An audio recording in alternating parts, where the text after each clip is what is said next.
ചിങ്ങൻ രാശിക്കാർക്കാകുമ്പോൾ 7ാം ഭാവത്തിൽ കൂടിയാണ്. 7ആണ് നമ്മുടെ കുംഭം എന്ന് പറയുന്നത് അവരുടെ 7ആണ്. അപ്പം അവിടെ പറയാനുള്ളതെന്ന് പറഞ്ഞാൽ രാഹു ചെയ്യുന്നത് ഇണ പങ്കാളി 7 എന്ന് പറയുന്നത് അതാണല്ലോ.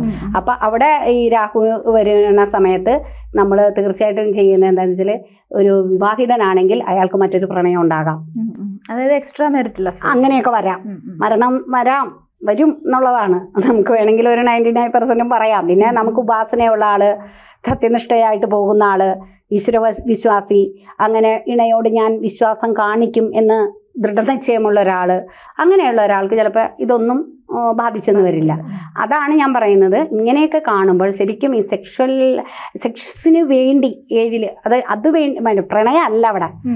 ഒരാളിൽ നിന്ന് ഒരാളിലേക്ക് ഇങ്ങനെ മാറി പോകാനുള്ള ഒരു പ്രവണതയൊക്കെ ചിലപ്പോൾ രാഹു കൊണ്ടുവന്ന് കൊടുക്കും. അപ്പം അതാണ് ചിങ്ങൻ രാശിക്കാർ നോക്കാനുള്ളത്. അവരതാണ് പറയാനുള്ളത്.